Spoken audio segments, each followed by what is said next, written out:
दिल्ली सल्तनत की दरबारी भाषा क्या थी? उर्दू, फारसी, हिंदी, अरबी। तो दिल्ली सल्तनत की दरबारी भाषा फारसी थी। अब दिल्ली सल्तनत के बारे में देखते हैं। दिल्ली सल्तनत का शासनकाल 1206 ईस्वी पूर्व से 1526 ईस्वी पूर्व तक शासनकाल रहा। दिल्ली सल्तनत के जो संस्थापक थे वो थे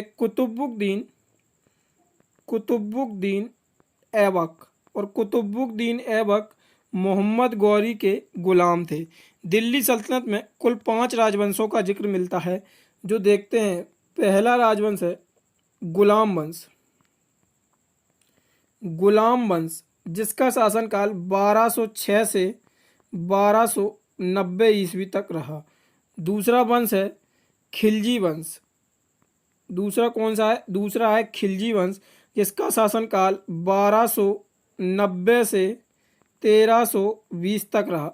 तीसरा है तुगलक वंश।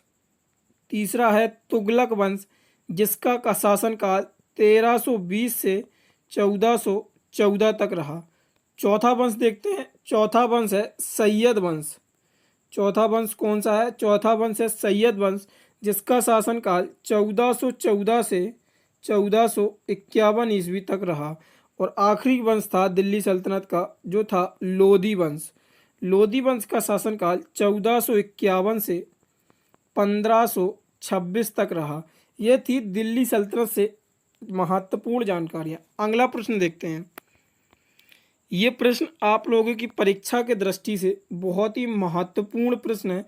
इस वीडियो में हमने top options of Lucent cover किए हैं, तो पूरा वीडियो बहुत ध्यान से देखें। लास्ट में आपसे एक क्वेश्चन भी पूछा है, उसका आंसर आप लोग कमेंट बॉक्स में जरूर दें।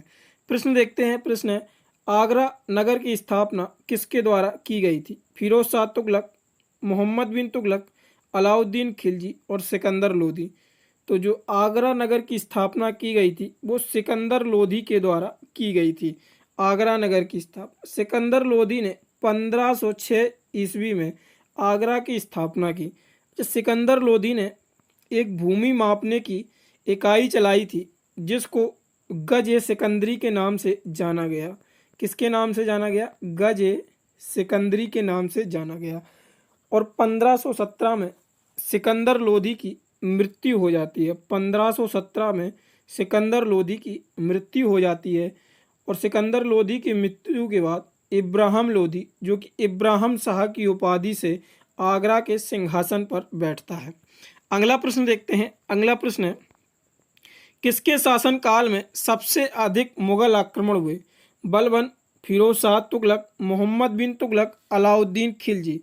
तो इस प्रश्न का राइट ऑप्शन होगा option number D, Alauddin Khilji के शासनकाल में सबसे अधिक मुगल आक्रमण हुए। अब अलाउद्दीन खिलजी का शासनकाल देखते हैं। तो अलाउद्दीन खिलजी का शासनकाल था 1296 से। और अलाउद्दीन खिलजी की कुछ महत्वपूर्ण कार्य देखते हैं। तो अलाउद्दीन खिलजी ने जैसे घोड़े को दागना और सैनिकों का हुलिया लिखवाना प्रारंभ किया था। अलाउद्दीन खिलजी की आर्मी में जो भी सैनिक भर्ती होते थे उनका हुलिया लिखा जाता था, जो कि आज की इंडियन आर्मी में प्रचलित है। और घोड़ों की भी पहचान हो जाती थी। इससे क्या होता था, जो सैनिक मरता था उसकी पहचान कर ली जाती थी कि ये यही सैनिक है। और अलाउद्दीन खिलजी ने सिकंदर ए शाहिनी की अलाउद्दीन खिलजी ने सिकंदर ए शाहिनी की सिकंदर ए शाहिनी की उपाधि धारण की थी। और अलाउद्दीन खिलजी के दरबार में अमीर खुसरो इसका दरबारी था। अमीर खुसरो अलाउद्दीन खिलजी का दरबारी था। और अमीर खुसरो किसके लिए जाना जाता था? तो अमीर खुसरो सितार एवं तबला के जनक के रूप में जाना जाता है। अगला प्रश्न देखते हैं। अगला प्रश्न है, रजिया सुल्तान किसकी बेटी थी? बलबन की, कुतुबुद्दीन ऐबक की, इल्तुतमिश की, नसरुद्दीन शाह की। तो जो रजिया सुल्तान थी वो इल्तुतमिश की बेटी थी। रजिया सुल्तान भारतीय इतिहास की पहली महिला शासिका थी। रजिया सुल्तान 1236 में दिल्ली की गद्दी पर बैठी। और रजिया सुल्तान ने जो विवाह किया था वो अल्तुनिया के साथ रजिया सुल्तान ने विवाह किया था। और रजिया सुल्तान की मृत्यु 1240 में हो जाती है। और रजिया सुल्तान की जहाँ पर मृत्यु होती है उस जगह का नाम कैथल था। उस जगह का नाम क्या था? कैथल। तो ये थी रजिया सुल्तान से संबंधित जानकारी। अगला प्रश्न देखते हैं। अगला प्रश्न, लोधी वंश का अंतिम शासक कौन था? ये लोधी वंश दिल्ली सल्तनत का वंश है, अभी मैंने आपको बताया था, और ये दिल्ली सल्तनत का आखिरी वंश था। लोधी वंश का शासनकाल कब से कब तक था? तो लोधी वंश का शासनकाल 1451 से 1526 तक लोधी वंश का शासनकाल चला। और जो लोधी वंश का संस्थापक था वो बहलोल लोधी को माना जाता है। अंतिम शासक इसका कौन था? तो इसका अंतिम शासक इब्राहिम लोधी था। जो लोधी वंश का अंतिम शासक था वो था इब्राहिम लोधी, जिसका शासनकाल 1526 ईस्वी तक चला। पानीपत के प्रथम युद्ध में बाबर के द्वारा ये हार गया था और बाबर ने फिर कब्जा कर लिया था। अच्छा, इब्राहिम लोधी पहला दिल्ली सल्तनत का ऐसा शासक है जिसकी मृत्यु युद्ध के दौरान हो गई थी। अगला प्रश्न देखते हैं। अगला प्रश्न है, भारतीय राष्ट्रीय कांग्रेस और इंडियन एसोसिएशन का मिलन किस वर्ष हुआ था? 1840 ईस्वी में, 1855 ईस्वी में, 1869 ईस्वी में और 1886 ईस्वी में। तो भारतीय राष्ट्रीय कांग्रेस और इंडियन एसोसिएशन का मिलन 1886 में हुआ था। ये कब मिलन हुआ था इनका? तो इनका मिलन 1886 में हुआ था। अच्छा, इंडियन एसोसिएशन और भारतीय राष्ट्रीय कांग्रेस, इंडियन एसोसिएशन की स्थापना कब हुई? तो इंडियन एसोसिएशन की स्थापना 26 सितंबर 1876 को सुरेंद्रनाथ बनर्जी के द्वारा इंडियन एसोसिएशन की स्थापना की जाती है। अब यहाँ पे देखते हैं भारतीय राष्ट्रीय कांग्रेस के बारे में। भारतीय राष्ट्रीय कांग्रेस की स्थापना 28 दिसंबर 1885 को एओ ह्यूम के द्वारा की जाती है, जो कि एक इंग्लिश ऑफिसर था। और यहाँ पे जो कांग्रेस का पहला सेशन होता है वो गोकुल दास तेजपाल सिंह संस्कृत कॉलेज में होता है। और जिसके जो कांग्रेस के प्रथम अध्यक्ष हैं वो कौन है? तो कांग्रेस के प्रथम अध्यक्ष हैं बोमेश चंद बनर्जी। और यहाँ पे कुछ और इम्पोर्टेंट देखते हैं कांग्रेस के बारे में। कांग्रेस की पहली महिला अध्यक्ष कौन थी? तो वो थी एनी बेसेंट पहली महिला अध्यक्ष थी कांग्रेस की। और पहली भारतीय महिला अध्यक्ष कांग्रेस की कौन थी? तो वो थी सरोजनी नायडू। पहली भारतीय महिला कांग्रेस की अध्यक्ष थी वो थी सरोजनी नायडू।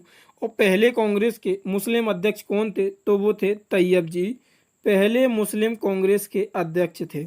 अब यहाँ पे एक इम्पोर्टेंट क्वेश्चन और बनता है यहाँ कांग्रेस से कि गांधी जी ने कौन सा सेशन अटेंड किया था? तो जो महात्मा गांधी ने कांग्रेस के प्रेसिडेंट के रूप में सेशन अटेंड किया था वो बेलगांव सेशन अटेंड किया था। अगला प्रश्न देखते हैं। अगला प्रश्न है, भारत में प्रथम रेलवे लाइन किसने बिछवाई थी?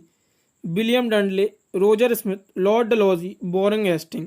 तो इस प्रश्न का राइट ऑप्शन होगा option number C, Lord Dalhousie ने प्रथम रेलवे लाइन बिछवाई थी।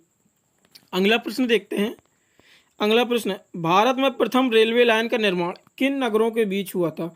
हावड़ा और श्रीरामपुर, बॉम्बे और ठाणे, मद्रास और गुंटूर, दिल्ली और आगरा।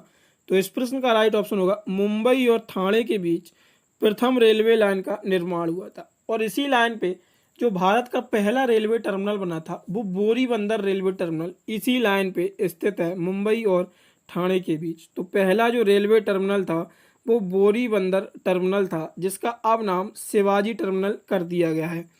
अगला प्रश्न देखते हैं। अगला प्रश्न है, भारत तथा चीन के बीच सीमा बनाने वाली रेखा को क्या कहते हैं? रेड क्लिफ, मैकमोहन, डूरंड और स्टेफोर्ड रेखा। तो इस प्रश्न का राइट ऑप्शन होगा ऑप्शन नंबर मैकमोहन रेखा भारत तथा चीन के बीच में बनने वाली लाइन को कहते हैं। अच्छा, अब यहाँ पे भारत और पाकिस्तान के बीच कौन सी रेखा बनती है?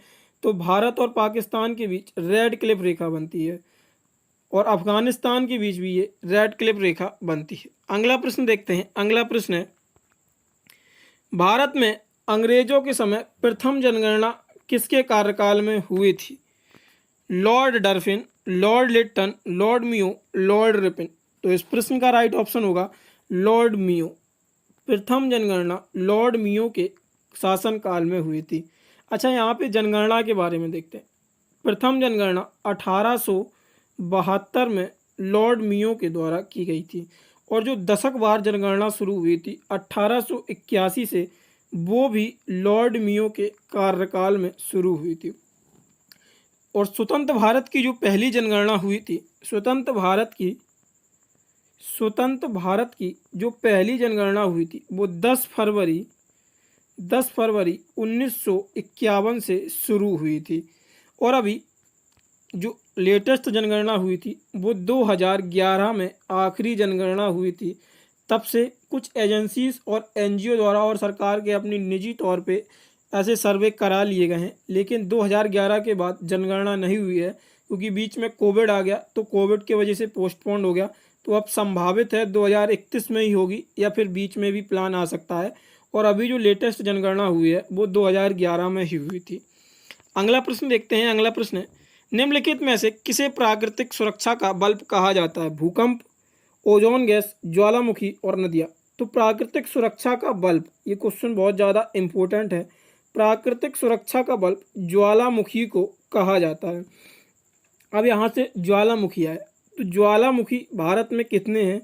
तो भारत में 2 ज्वालामुखी हैं जो कि वर्तमान में कार्यरत हैं। पहला ज्वालामुखी जो मतलब कार्यरत से संबंध है, सक्रिय हैं, तो जो पहला ज्वालामुखी है वो बैरन ज्वालामुखी है, जो कि बंगाल की खाड़ी में स्थित है। दूसरा है नारकोडम दूसरा ज्वालामुखी है जो उत्तर अंडमान के पूर्व में स्थित है। अगला प्रश्न देखते हैं। अगला प्रश्न है, भूकंप का कारण क्या है? भूपरिभ्रमण, टेक्टोनिक्स, भूगुड़न और अनच्छेदान। तो इस प्रश्न का राइट ऑप्शन होगा ऑप्शन नंबर सी, भूगुड़न भूकंप का कारण होता है। अगला प्रश्न देखते हैं। अगला प्रश्न है, किस ज्वालामुखी के अक्सर उदार होती रहती है? जागृत ज्वालामुखी, प्रसूप ज्वालामुखी, मत ज्वालामुखी, शांत ज्वालामुखी। तो इस प्रश्न का राइट ऑप्शन होगा ऑप्शन नंबर ए, जागृत ज्वालामुखी। अच्छा, अब यहाँ पे जागृत ज्वालामुखी आया, तो जागृत ज्वालामुखी क्या होता है? जागृत ज्वालामुखी वो होते हैं जिनसे लावा,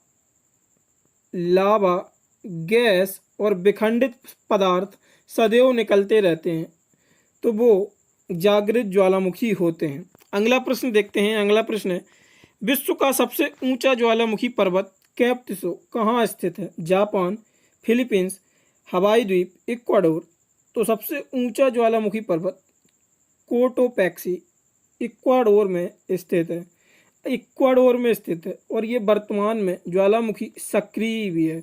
इसकी जो टोटल ऊंचाई है वो 5897 मीटर है। ये विश्व का सबसे ऊंचा ज्वालामुखी है। अगला प्रश्न देखते हैं। अगला प्रश्न है, निम्नलिखित में से कौन विश्व का सबसे ऊंचा ज्वालामुखी पर्वत है? Mount Pinatubo, Mount Kilimanjaro, Mount Cotopaxi, Mount Taal. तो इस प्रश्न का राइट ऑप्शन होगा ऑप्शन नंबर सी, माउंट कैपिचो। अभी हाल ही ऊपर मैंने बताया था, और इसकी जो लंबाई है वो 5897 मीटर टोटल लंबाई है। ये प्रश्न बहुत ज़्यादा महत्वपूर्ण होने वाले हैं। आपकी परीक्षा में प्रश्न यहाँ से सीधे छपेंगे, तो पूरा वीडियो आप लोग बहुत ध्यान से देखें। बीच में वीडियो को स्किप करें या छोड़ के जाने की गलती ना करें। पूरा वीडियो लास्ट तक देखें। एक प्रश्न भी है आपके लिए, तो उसका आंसर जरूर दें। अगला प्रश्न देखते हैं। अगला प्रश्न है, निम्नलिखित में से कौन विश्व की सबसे बड़ी झील है? कैस्पियन सागर, अरल, सुपीरियर झील, विक्टोरिया न्याजा। तो इस प्रश्न का राइट ऑप्शन होगा ऑप्शन नंबर ए, कैप्सिकम सागर विश्व की सबसे बड़ी झील है। अगला प्रश्न देखते हैं। अगला प्रश्न है, निम्नलिखित में से विश्व की सबसे मीठी झील कौन सी है? Victoria, superior, Baikal, Michigan. तो इस प्रश्न का राइट ऑप्शन होगा ऑप्शन नंबर बी, सुपीरियर झील विश्व की सबसे बड़ी मीठी झील है। अगला प्रश्न देखते हैं। अगला प्रश्न है, पृथ्वी पर सबसे गहरा स्थल है? एंजियन सागर, काला सागर, वृत्त सागर और मरीना ट्रेंच। तो इस प्रश्न का राइट ऑप्शन होगा मरीना ट्रेंच पृथ्वी पर सबसे गहरा स्थल है। अगला प्रश्न देखते हैं। अगला प्रश्न है, विश्व का सबसे ऊंचा जलप्रपात? बोयम, स्टेनली एंजेला नियाग्रा। तो इस प्रश्न का राइट ऑप्शन होगा एंजल वाटरफॉल विश्व का सबसे ऊंचा जलप्रपात है। अगला प्रश्न देखते हैं। अगला प्रश्न है स्टेनली जलप्रपात किस नदी से संबंधित है? अमेजोन, नील, कांगो, कोरोनी। तो इस प्रश्न का राइट ऑप्शन होगा option number C Congo. Stanley जलप्रपात नदी, जो स्टेनली जलप्रपात है वो कांगो नदी पर स्थित है। अगला प्रश्न देखते हैं। अगला प्रश्न है यूरेनस की खोज किसने की थी? Kepler, Herschel, Galileo, Copernicus. तो इस प्रश्न का राइट ऑप्शन होगा हॉर्सेल। हॉर्सेल्स ने यूरेनस की खोज की थी। अगला प्रश्न देखते हैं। अगला प्रश्न है पृथ्वी का उपग्रह कौन है? डीमोस, टाइटन, लॉपटॉप, चंद्रमा। तो जो पृथ्वी का उपग्रह है वो चंद्रमा है।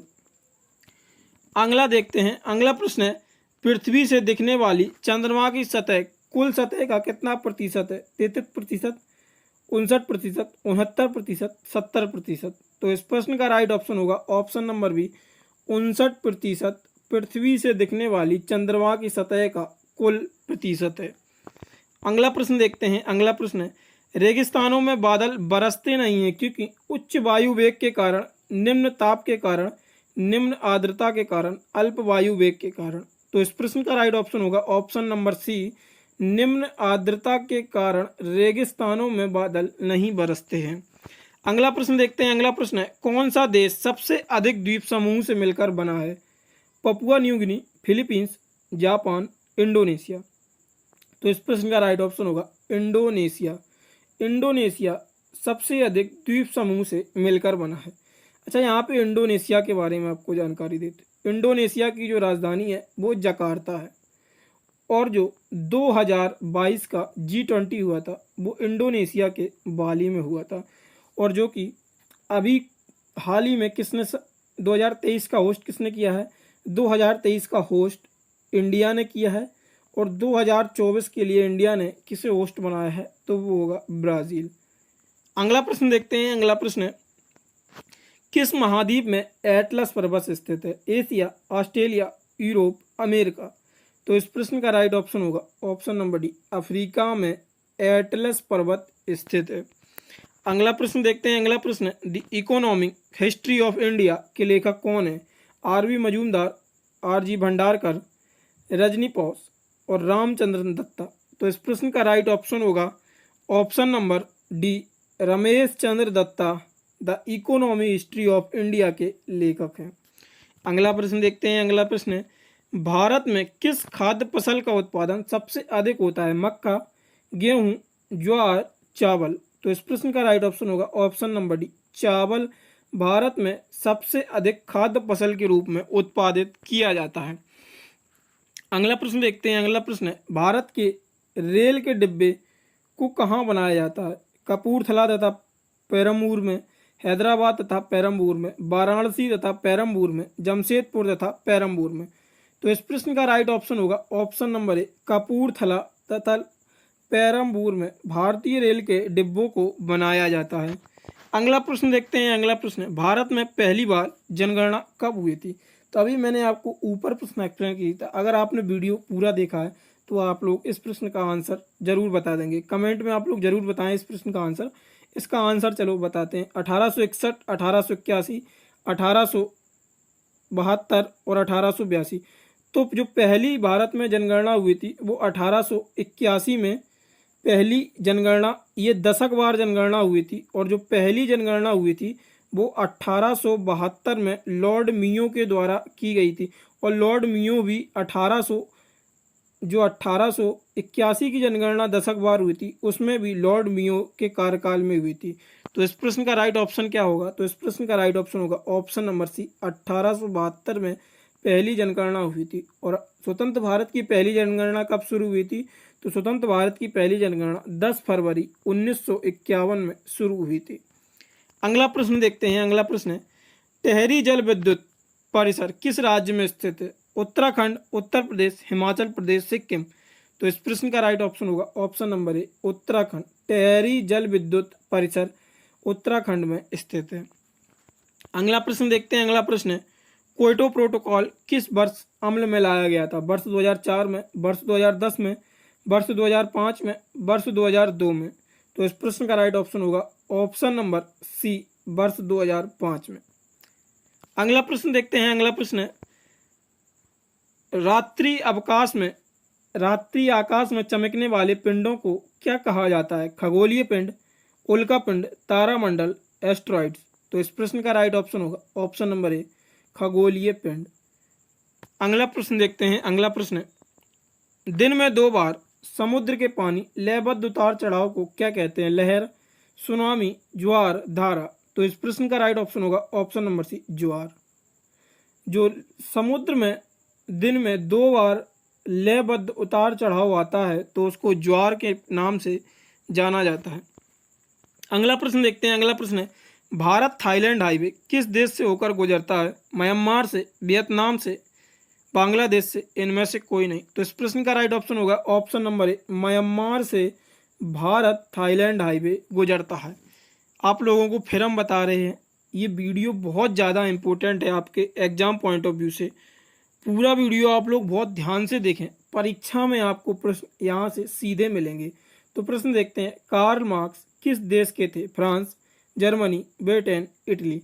तो इस प्रश्न का राइट ऑप्शन होगा option number D, Italy. Karl Marx इस इटली के थे। अगला प्रश्न देखते हैं। अगला प्रश्न है, भारत का सबसे पुराना यूरोपीय चर्च किस शहर में है? सूरत में, कोचीन में, पुणे में, कानपुर में? तो इस प्रश्न का राइट ऑप्शन होगा ऑप्शन नंबर बी, कोचीन में भारत का सबसे पुराना यूरोपीय चर्च स्थित है। अगला प्रश्न देखते हैं। अगला प्रश्न है, सूर्य नमस्कार में कितने चरण होते हैं? 10, 19, 12, 11? तो जो सूर्य नमस्कार में टोटल चरण होते हैं वो 11 चरण होते हैं। तो इस प्रश्न का राइट ऑप्शन होगा ऑप्शन नंबर डी, 11 चरण। अगला प्रश्न देखते हैं। अगला प्रश्न है, इंडिया गेट का डिज़ाइन किसने किया था? Bankim Chandra Chatterjee, Lord Irwin, Edwan Lutyens? और इनमें से कोई नहीं। तो इस प्रश्न का राइट ऑप्शन होगा ऑप्शन नंबर सी, एडवन लुटियंस ने इंडिया गेट का डिज़ाइन किया था। अब यहाँ पे डिज़ाइन की बात आई है तो यहाँ पे देख लेते हैं। अभी हाल ही में भारत की नई संसद बनाई गई है जो सेंट्रल विस्टा प्रोजेक्ट के तहत बनाई गई है। और भारत की नई संसद भवन के डिज़ाइनर कौन है? तो भारत की नई संसद भवन के डिज़ाइनर थे बिमल पटेल, और जो जिस कंपनी के द्वारा इसको बनाया गया है वो थी टाटा।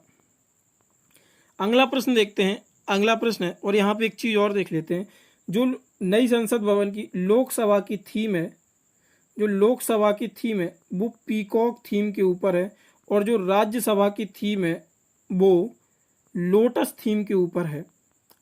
अगला प्रश्न देखते हैं। अब अगला प्रश्न है, कर्मा नृत्य किस राज्य से संबंधित है? उत्तर प्रदेश, अरुणाचल प्रदेश, मध्य प्रदेश, आंध्र प्रदेश? तो इस प्रश्न का राइट ऑप्शन होगा ऑप्शन नंबर सी, मध्य प्रदेश से कर्मा नृत्य संबंधित है। अगला प्रश्न देखते हैं, राजा राममोहन राय का जन्म कहाँ हुआ था? बर्दवान जिला में, परगना जिला में, हुगली जिला में, सुल्तानपुर जिला में? तो इस प्रश्न का राइट ऑप्शन होगा ऑप्शन नंबर ए, बर्दवान जिला में। राजा राममोहन राय ने सती प्रथा पर बहुत जोर दिया था और इनको राजा की उपाधि अकबर के द्वारा मिली थी। अगला प्रश्न देखते हैं। अगला प्रश्न है, निम्नलिखित में से किस धर्म सुधारक की मृत्यु भारत के बाहर हुई थी? ज्योतिबा फुले, राजा राममोहन राय, स्वामी विवेकानंद, केशव चंद्र सेन? तो इस प्रश्न का राइट ऑप्शन होगा option number B, Raja Rammohan Roy की मृत्यु भारत के बाहर हुई थी। अगला प्रश्न देखते हैं। अगला प्रश्न है, वर्ष 1857 के बरेली विद्रोह का नेता कौन था?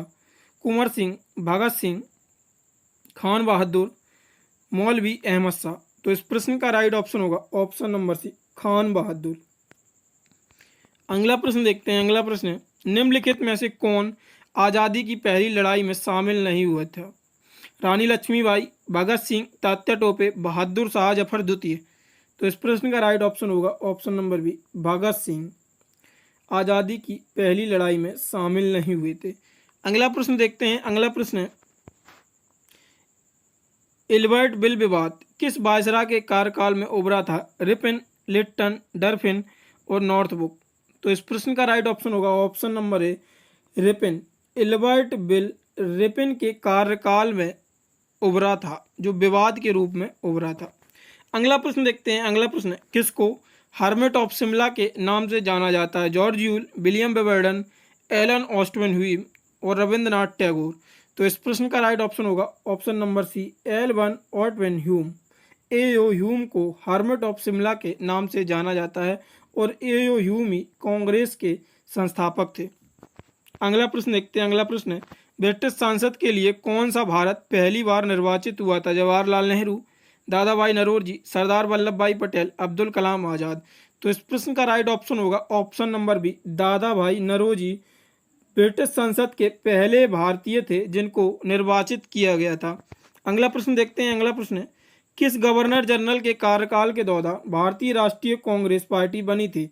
Lord Ripon, Lord Dalhousie, Lord Hardinge और लॉर्ड डरफिन। तो इस प्रश्न का राइट ऑप्शन होगा option number D, Lord Dufferin. Congress Lord Dufferin के कार्यकाल में बनी थी। और कांग्रेस कब बनी थी? तो ये कांग्रेस 28 दिसंबर 1885 को बनी थी, जिसके संस्थापक एओ ह्यूम थे।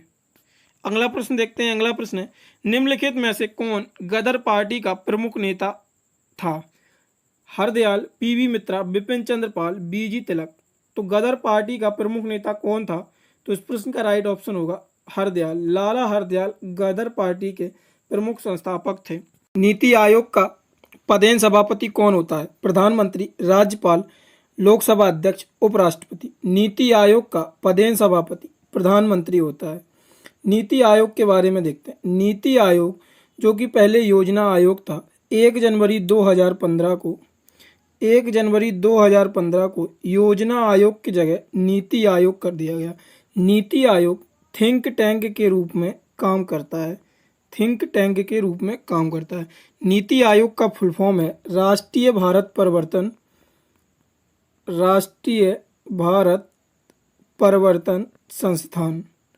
परिवर्तन संस्थान। इंग्लिश में इसका फुल फॉर्म है national institution of transforming India. और जो इसका सभापति होता है वो प्रधानमंत्री होता है। वर्तमान में नीति आयोग के जो सीईओ हैं वो हैं BR सुब्रमण्यम, और जो वर्तमान में नीति आयोग के चेयरमैन हैं वो हैं सुमन बेरी। नीति आयोग एक असंवैधानिक पद है। नीति आयोग संवैधानिक पद नहीं है। अगला प्रश्न देखते हैं। राजस्थान में पंचायती राज व्यवस्था की शुरुआत किस जिले में हुई थी? जैसलमेर, श्री गंगानगर, उदयपुर, नागौर। तो राजस्थान में पंचायती राज व्यवस्था की शुरुआत नागौर जिले में हुई थी। पंचायती राज व्यवस्था जवाहरलाल नेहरू के द्वारा राजस्थान के नागौर जिले में 2 अक्टूबर 1959 को लागू की गई थी। पंचायती राज व्यवस्था 11वीं अनुसूची का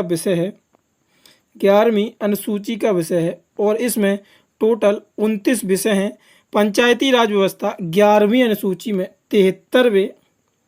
73वें संविधान संशोधन के द्वारा जोड़ी गई थी। और पंचायती राज व्यवस्था का जो दिवस है, पंचायती राज व्यवस्था दिवस, वो 24 अप्रैल को मनाया जाता है। अगला प्रश्न देखते हैं। अगला प्रश्न है, कौन सा बैंक कृषि और ग्रामीण वित्त की आवश्यकताओं तक सीमित है? RBI bank, SBI bank, NABARD bank, IFSC bank. तो कृषि और ग्रामीण वित्त की आवश्यकताओं तक सीमित है, तो वो कौन सा बैंक है? तो इसका राइट ऑप्शन होगा नाबार्ड बैंक। नाबार्ड बैंक कृषि और ग्रामीण वित्त की आवश्यकताओं तक ही सीमित है। नाबार्ड का जो फुल फॉर्म है वो फुल फॉर्म होता है राष्ट्रीय कृषि और ग्रामीण विकास बैंक। नाबार्ड का जो हेडक्वार्टर है वो मुंबई में, महाराष्ट्र में स्थित है। मुंबई, महाराष्ट्र में। नाबार्ड की स्थापना 12 जुलाई 1982 को की गई थी। नाबार्ड के जो प्रबंधक निर्देशक हैं वो श्री साजी केबी हैं।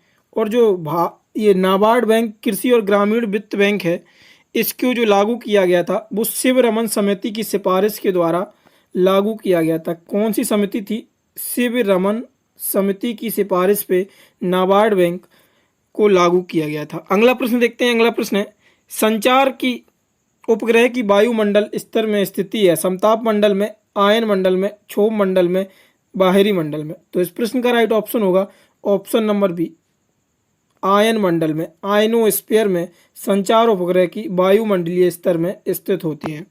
अगला प्रश्न देखते हैं। अगला प्रश्न है, भारत में दास प्रथा कब अवैध घोषित किया गया? 1821 में, 1839 में, 1841 में और 1859 में। भारत में दास प्रथा जो है वो 1841 में अवैध घोषित कर दिया गया था। अगला प्रश्न देखते हैं। अगला प्रश्न है, वित्त आयोग का गठन कितने समय के लिए होता है? 1 वर्ष, 3 वर्ष, 5 वर्ष, 10 वर्ष। तो जो वित्त आयोग का गठन होता है वो 5 वर्ष के लिए होता है। वित्त आयोग अनुच्छेद 280 में आता है। वित्त आयोग का वर्णन अनुच्छेद 280 में है और वर्तमान में जो वित्त आयोग चल रहा है वो 15वां वित्त आयोग है, जो कि 2021-22 से 2025-26 तक के लिए ये है। और वर्तमान में जो 15वें वित्त आयोग के अध्यक्ष हैं वो हैं NK सिंह। 15वें वित्त आयोग के अध्यक्ष कौन हैं? तो वो हैं NK सिंह। अगला प्रश्न देखते हैं। अगला प्रश्न है, तृतीय बौद्ध संगति का आयोजन किसके शासन काल में हुआ था? अशोक, कालाशोक, अजातशत्रु, कनिष्क। तो तृतीय बौद्ध संगति का आयोजन अशोक के शासन काल में हुआ था। अब यहाँ पे बौद्ध संगति, तो बौद्ध संगति 4 बौद्ध संगति हुई हैं, तो वो चारों हम क्रमवार देखते हैं। तो जो पहली बौद्ध संगति हुई थी वो राजगृह में अजातशत्रु के समय हुई थी। ये अजातशत्रु के शासनकाल में कहाँ पे हुई थी? राजगृह में। कहाँ पे? राजगृह। और इसकी डेट थी 1483 ईस्वी। और इसके जो अध्यक्ष थे वो महाकश्यप थे। कौन थे? महाकश्यप। जो द्वितीय बौद्ध संगति हुई थी, द्वितीय बौद्ध संगति कालाशोक के समय हुई थी। द्वितीय बौद्ध संगति, तो इसका समय था 383 ईस्वी। और इसका जो ये हुई थी तो ये वैशाली में हुई थी। द्वितीय बौद्ध संगति वैशाली में हुई थी और सब्बा कामी के अध्यक्षता में हुई थी। तृतीय बौद्ध संगति अशोक के शासनकाल में हुई थी, जिसमें अध्यक्ष थे मोगलीपुत्र और इसका समय था 250 ईस्वी। और जो चतुर्थ बौद्ध संगति हुई थी वो कुंडलवन में हुई थी। वो हुई थी 72 ईस्वी में कनिष्क के शासन के दौरान। और इसमें जो अध्यक्ष थे वो वासुमित्र थे। चतुर्थ बौद्ध संगति के अध्यक्ष कौन थे? वासुमित्र। अगला प्रश्न देखते हैं। अगला प्रश्न है, कौन से गोलमेज सम्मेलन में महात्मा गांधी ने भाग लिया था? 1930, 1931, 1932 और 1933। तो इस प्रश्न का राइट ऑप्शन होगा ऑप्शन नंबर बी, 1931 के गोलमेज सम्मेलन में महात्मा गांधी ने हिस्सा लिया था। जो राउंड टेबल कॉन्फ्रेंस हुई थी, गोलमेज सम्मेलन, ये 3 गोलमेज सम्मेलन हुए थे 1930 में, 1931 में और 1932 में, जिसमें महात्मा गांधी ने 1931 और कांग्रेस और महात्मा गांधी 1931 में इन लोगों ने भाग लिया था। और बाकी 1930, 31 और 32 ये तीनों जो गोलमेज सम्मेलन हुए थे, इसमें तीनों गोलमेज सम्मेलन ने किस में भाग लिया था? तो BR अम्बेडकर ने तीनों गोलमेज सम्मेलनों में भाग लिया था। अगला प्रश्न देखते हैं। अगला प्रश्न है, भारत में महिलाओं को मत अधिकार कब प्राप्त हुआ? 1926 में, 1927 में, 1931 में, 1940 में। तो भारत में महिलाओं को मत अधिकार 1926 में प्राप्त हुआ। अगला प्रश्न देखते हैं। अगला प्रश्न है, निम्नलिखित में से क्या प्रत्यक्ष लोकतंत्र का उदाहरण है? ग्राम सभा, नगर पंचायत, जिला पंचायत, ग्राम पंचायत। तो क्या प्रत्यक्ष लोकतंत्र का उदाहरण है? तो इस प्रश्न का राइट ऑप्शन होगा ऑप्शन नंबर डी, ग्राम पंचायत प्रत्यक्ष लोकतंत्र का उदाहरण है। अगला प्रश्न देखते हैं। अगला प्रश्न है, बैंक दर में परिवर्तन से प्रभावित होता है ब्याज की कमी दर, निवेश के लिए चुनिंदा उद्योग, ऋण देने वाले बैंक, नकदी आरक्षण अनुपात। तो इस प्रश्न का राइट ऑप्शन होगा ब्याज की कम दर बैंक में परिवर्तन से प्रभावित होता है। अगला प्रश्न देखते हैं। अगला प्रश्न है, भारत में से किस भूतापीय ऊर्जा स्रोत नहीं पाए गए हैं? गोदावरी डेल्टा, गंगा डेल्टा, हिमालय, पश्चिमी तट। तो इस प्रश्न का राइट ऑप्शन होगा गंगा डेल्टा। अगला प्रश्न देखते हैं। अगला प्रश्न है, Steel Authority of India SAIL की स्थापना कब हुई? 1950 में, 1963 में, 1976 में और 1979 में। तो इस प्रश्न का राइट ऑप्शन होगा ऑप्शन नंबर सी, 1974 में स्टील अथॉरिटी ऑफ इंडिया की स्थापना हुई? अगला प्रश्न देखते हैं। अगला प्रश्न है शर्करा शुगर क्वेटोरियो की अधिकतम संख्या कहाँ पर है? उत्तर प्रदेश, झारखंड, मध्य प्रदेश, कर्नाटक। तो इस प्रश्न का राइट ऑप्शन होगा उत्तर प्रदेश। अगला प्रश्न देखते हैं। अगला प्रश्न है निम्नलिखित में से किसे व्हाइट ऑफ द अर्थ कहा जाता है? क्रस्ट को, कोर को, मेंटल को, इनमें से कोई नहीं। तो इस प्रश्न का राइट ऑप्शन होगा मेंटल को व्हाइट ऑफ द अर्थ कहा जाता है। अगला प्रश्न देखते हैं। अगला प्रश्न है महासागरीय सतह का निर्माण किस प्रकार के चट्टानों से हुआ है? ग्रेवो, ग्रेनाइट, बेसोल्ट और परतदार। इस प्रश्न का राइट ऑप्शन होगा ऑप्शन नंबर सी बेसाल्ट। महासागरीय सतह का निर्माण चट्टानों से हुआ है। अगला प्रश्न है स्विज नहर के उत्तरी प्रवेश द्वार पर कौन सा बंदरगाह है? Port Alexandria, Suez, Port Said, Cairo. तो इस प्रश्न का राइट ऑप्शन होगा पोर्ट साइद। स्वेज नहर के उत्तरी प्रवेश द्वार पर स्थित बंदरगाह है। अगला प्रश्न है गंगा नदी का डेल्टा किस प्रकार है? चापाकार, पंजाकार, चीड़ाकार और नौकाकार। तो इस प्रश्न का राइट ऑप्शन होगा ऑप्शन नंबर ए चापाकार प्रकार का गंगा नदी का डेल्टा है। अगला प्रश्न देखते हैं। अगला प्रश्न है किस क्षेत्र के चरगाह को बेल्ट कहा जाता है? न्यूजीलैंड, नीदरलैंड, स्कॉटलैंड, दक्षिण अफ्रीका। तो इस प्रश्न का राइट ऑप्शन होगा ऑप्शन नंबर डी दक्षिण अफ्रीका के चारागाह को बेल्ट कहा जाता है। अगला प्रश्न देखते हैं। अगला प्रश्न है भारत में तंबाकू विरोध दिवस कब मनाया जाता है? 5 फरवरी, 31 मई, 30 दिसंबर, 17 नवंबर। तो इस प्रश्न का राइट ऑप्शन होगा ऑप्शन नंबर बी 31 मई को भारत में तंबाकू विरोध दिवस मनाया जाता है। अगर आप लोगों को वीडियो पसंद आ रही हो तो वीडियो को एक लाइक जरूर करें और अपने दोस्तों के साथ साझा जरूर किया करें आप लोग। अगला प्रश्न देखते हैं। अगला प्रश्न है एक नॉटिकल कितने मील बराबर होता है? 1.52 किलोमीटर, 1.65 किलोमीटर, 1.79 किलोमीटर, 1.85 किलोमीटर। तो इस प्रश्न का राइट ऑप्शन होगा ऑप्शन नंबर डी 1.85 किलोमीटर एक नॉटिकल मील बराबर होता है। अगला प्रश्न देखते हैं भारत में वैश्वीकरण की प्रक्रिया कब शुरू हुई? 1991 में, 1980 में, 1992 में और 1996 में। तो भारत में वैश्वीकरण की प्रक्रिया 1991 में शुरू हुई। अगला प्रश्न देखते हैं। अगला प्रश्न है भारत में राष्ट्रीय आय की गणना में किस विधि का प्रयोग किया जाता है? आय विधि, उत्पत्ति गणना विधि, ए और बी दोनों, इनमें से कोई नहीं। तो भारत में आय की गणना की विधि के लिए आय विधि और उत्पत्ति विधि दोनों का प्रयोग किया जाता है। तो इस प्रश्न का राइट ऑप्शन होगा ऑप्शन नंबर सी ए और बी दोनों। अगला प्रश्न देखते हैं। अगला प्रश्न है बाजार के नियम प्रस्तुतकर्ता कौन थे? जेबी से, मथॉल्स, रिकॉर्डो, इनमें से कोई नहीं। तो इस प्रश्न का राइट ऑप्शन होगा जेबी से बाजार नियम के प्रस्तुतकर्ता थे। अगला प्रश्न देखते हैं। अगला प्रश्न है राज्य वित्त आयोग एक है विधिक संस्था, असंवैधानिक संस्था, संवैधानिक संस्था, इनमें से कोई नहीं। तो इस प्रश्न का राइट ऑप्शन होगा ऑप्शन नंबर सी संवैधानिक संस्था है। राज्य वित्त आयोग एक संवैधानिक संस्था है।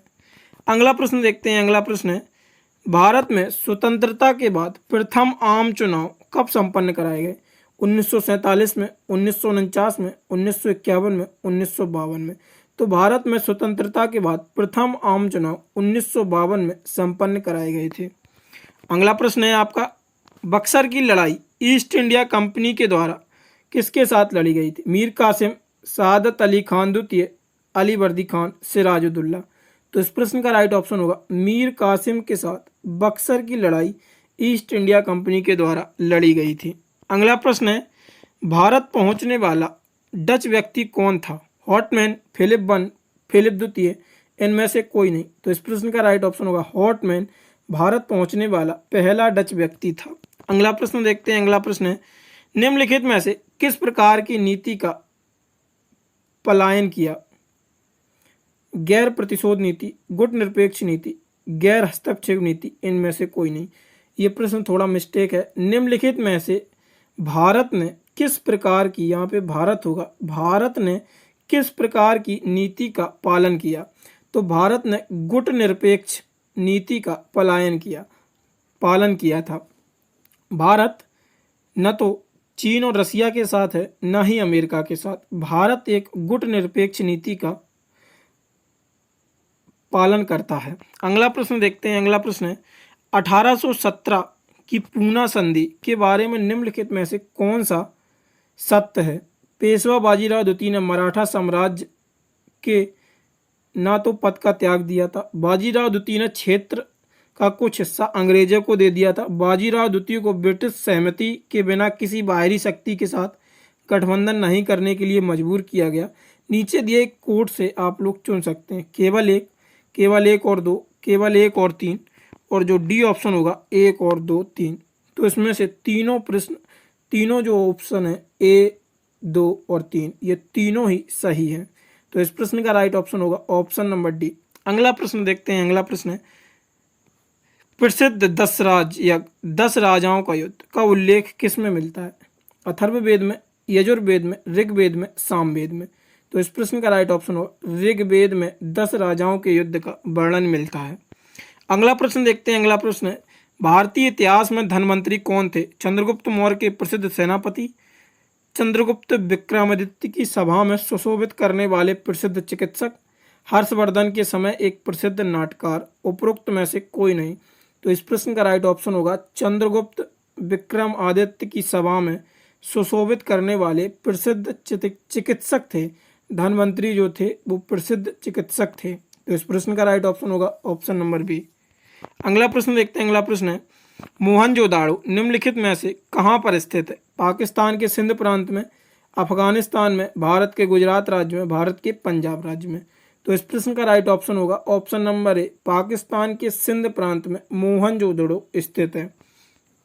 अगला प्रश्न देखते हैं। अगला प्रश्न है बौद्ध धर्म स्पष्ट रूप से 2 संप्रदायों में, हीनयान और महायान में विभक्त है। प्रथम बौद्ध संगति में, द्वितीय बौद्ध संगति में, तृतीय बौद्ध संगति में और चतुर्थ बौद्ध संगति में। तो इस प्रश्न का राइट ऑप्शन होगा ऑप्शन नंबर डी, चतुर्थ बौद्ध संगति में जो बौद्ध धर्म था वो 2 संप्रदाय में विभक्त हो गया था, हीनयान संप्रदाय और महायान संप्रदाय। यहाँ पे अभी मैंने आपको ऊपर भी बताया था और यहाँ पे भी बता देते। प्रथम बौद्ध संगति कब हुई थी? तो ये 483 ईस्वी में हुई थी और कहाँ पर हुई थी? राजगृह में। द्वितीय बौद्ध संगति 383 ईस्वी में हुई थी, ये वैशाली में हुई थी। तृतीय बौद्ध संगति 250 ईस्वी में, ये कहाँ पे हुई थी? ये पाटलिपुत्र में हुई थी। चतुर्थ बौद्ध संगति 72 ईस्वी में कुंडलवन में हुई थी। अगला प्रश्न देखते हैं। अगला प्रश्न है मौर्य सम्राट अशोक के निम्नलिखित में से किस शिलालेख में 1 ग्राम के भू राजस्व रियायत का उल्लेख है? सारनाथ का स्तंभ लेख, गिरनार का शिलालेख, सांची का स्तंभ लेख, लुम्बिनी का स्तंभ लेख। तो इस प्रश्न का राइट ऑप्शन होगा ऑप्शन नंबर डी, लुम्बिनी का स्तंभ लेख। अगला प्रश्न देखते हैं। अगला प्रश्न है चीनी यात्री फैगान की भारत यात्रा के समय गुप्त वंश के शासक कौन था? स्कंदगुप्त, समुद्रगुप्त, चंद्रगुप्त द्वितीय, कुमारगुप्त।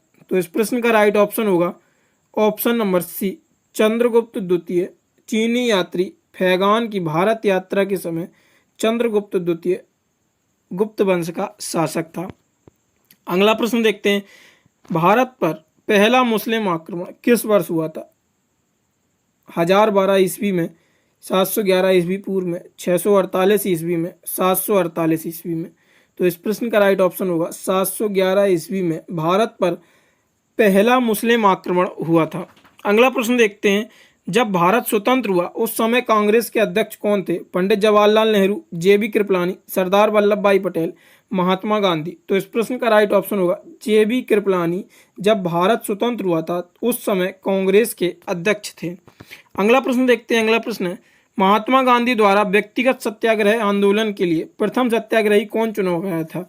विनोबा भावे, सरोजिनी नायडू, सरदार वल्लभ भाई पटेल, पंडित जवाहरलाल नेहरू। तो इस प्रश्न का राइट ऑप्शन होगा option number A, Vinoba Bhave को महात्मा गांधी द्वारा व्यक्तिगत सत्याग्रह के लिए प्रथम सत्याग्रही चुना गया था। अगला प्रश्न देखते हैं। अगला प्रश्न है निम्नलिखित राजपूत वंशों में से किसने 8वीं शताब्दी में दिलाई का दिल्ली शहर की स्थापना की थी? सोलंकी वंश, तोमर वंश, चौहान वंश, परमार वंश। तो इस प्रश्न का राइट ऑप्शन होगा तोमर वंश के द्वारा दिल्ली शहर की स्थापना की गई थी। अगला प्रश्न देखते हैं। अगला प्रश्न है, विश्व का सबसे ऊंचा रेलवे पुल किस नदी पर स्थित है? चेनाब नदी, ब्यास नदी, झेलम नदी, नर्मदा नदी। तो विश्व का सबसे ऊंचा रेलवे पुल चेनाब नदी पर स्थित है, जो कि जम्मू एंड कश्मीर में बनाया जा रहा है। ये पुल एफिल टावर से 35 मीटर ऊंचा है। अगला प्रश्न देखते हैं। अगला प्रश्न है, भारत जनगणना वर्ष 2011 में भारत की कुल जनसंख्या 121 करोड़ में नागरीकरण का स्तर प्रतिशत क्या था? 35.15%, 32.15%, 30.15%, 31.16%। तो इस प्रश्न का राइट ऑप्शन होगा ऑप्शन नंबर डी, 31.16%। 2011 की जनगणना के अनुसार नगरीकरण का स्तर था। अगला प्रश्न देखते हैं। अगला प्रश्न है, कौन से दो देश मैकमोहन रेखा विभक्त करती हैं? भारत और चीन, चीन और अफगानिस्तान, पाकिस्तान और भारत, पाकिस्तान और अफगानिस्तान। तो इस प्रश्न का राइट ऑप्शन होगा भारत और चीन के बीच जो रेखा बनती है उस रेखा को मैकमोहन रेखा कहा जाता है। अगला प्रश्न देखते हैं। अगला प्रश्न है, प्रसिद्ध रूरकेला क्षेत्र निम्नलिखित में से किस देश में स्थित है? Germany, France, great Britain, England, रूस। तो इस प्रश्न का राइट ऑप्शन होगा ऑप्शन नंबर ए, जर्मनी। अगला प्रश्न देखते हैं। अगला प्रश्न है, निम्नलिखित में से भारतीय बैंकों में कौन सा राष्ट्रीयकृत बैंक नहीं है? SBI bank, Allahabad bank, Vijaya bank, HDFC bank. तो इस प्रश्न का राइट ऑप्शन होगा एचडीएफसी बैंक। ये प्राइवेट बैंक है, जो कि प्राइवेट सेक्टर का सबसे बड़ा बैंक है। अगला प्रश्न देखते हैं। अगला प्रश्न है, 12वीं पंचवर्षीय योजना का मुख्य उद्देश्य क्या था? तीव्रता, धारीय एवं ज़्यादा समावेशी विकास, सामुदायिक विकास, स्वर्ण बल की प्राप्ति एवं स्थिरता के साथ समृद्धि, न्यून आवश्यकता कार्यक्रम। तो इस प्रश्न का राइट ऑप्शन होगा ऑप्शन नंबर डी, न्यूनतम आवश्यकता कार्यक्रम। अगला प्रश्न देखते हैं। अगला प्रश्न है, निम्नलिखित कंपनियों में से किसको महारत्न का दर्जा प्राप्त है? Bharat electronic limited, Mahanagar telephone Nigam limited, Bharat heavy electronic limited, oil India limited.